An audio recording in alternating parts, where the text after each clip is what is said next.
Hey, it's LaDonna Harvey here from Kogo with Corky Mizer of Corkys Pest Control. And Corky, I noticed that there are ants in my bathroom. Why? Why would I have ants in my bathroom? Well, they're coming in there for water.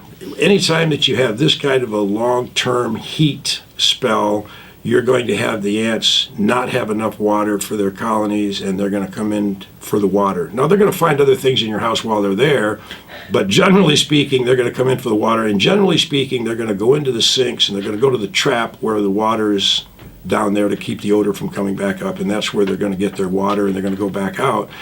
And if they actually need the water that badly, they'll establish a small colony on the inside of your house so that they can transport that water out more easily. So that's why you're going to have them. And you may have them build a colony inside for every single water area you have if you have a lot of ants on the outside. Well, that makes me feel fabulous. So, yeah, now I'm getting all creepy crawly. When you've got those ants inside, though, and you call somebody and they come and they spray your doors and windows, that's going to take care of it, right? Generally doesn't do that good a job. I mean, there is a material now called Termidor that you can use, and that Termidor, they'll take it back to their nest and it'll control them in their nest. We do that, but we also generally go find the nest and we actually probe it out so that we control them in the yard too. We are one of the companies that actually go out in the yard and treat the landscape and find the colonies and probe them out and kill the colonies. We also do that same Termidor treatment around the house. But you need to do both, really, if you're going to keep control of the ants. Otherwise, you know, if the ants need water, they're going to crawl over dead bodies to get it, you know, so. Well, that just doesn't seem very nice. Terrible, isn't it? It's just awful. It's also true, though. So they're getting water in my house, but they're getting food in my yard. Well, they need a certain amount of protein. Their main source of food, they're liquid feeders, and their main source of food is the secretion from aphids, whitefly, and other homopteran insects in your landscape. The first thing they're going to do is get that because they have to have food. Food, water, shelter, the three things that an animal needs to survive. And shelter, of course, we have it here in San Diego. They don't need a building, you know, so they're going to be out in the yard. That's where they live. They live in the ground.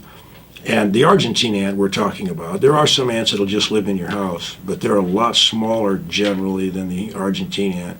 You hardly see them. They're hard. But the Argentine ant's the one that you're going to find in your house right now in the summertime because they're coming in for the water. There's certain times of the year, and well, year long really, but they need a certain amount of protein, so they will kill other insects and drag them into their nest and chop them up and feed them to the larvae.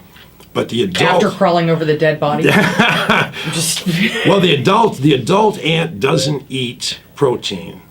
The adult ant gathers the protein, feeds it to the larva, then the larva regurgitates that protein, some of it, and that is the protein that's fed to the queen in order to be able to produce fertile eggs. So it's a whole system that you have to go through to have ant colonies. And so savory, too.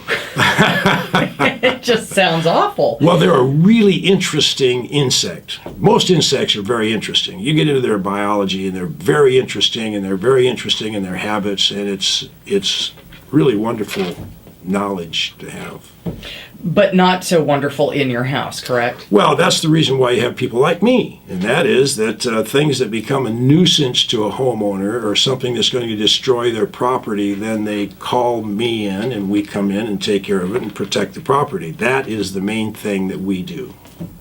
When you have a pest control company like us, we actually inventory the plants in your yard because we know that the homopteran insects, aphids, mites, and whitefly are the major source of the other insects that you don't want coming to your property. So we put you on a customized schedule. Your home is on a customized schedule with our service, and we come out and we treat those plants periodically as they need to be treated for those insects that draw ants and spiders to your property. And we do the shrubs and plants mainly from around the 15th of November until mid-June sometime. We put them and we automatically treat that whole yard. While we're doing that, Many times we're looking for the ant colonies so we can probe those out and find them. And of course, we want to take care of the spiders at the same time.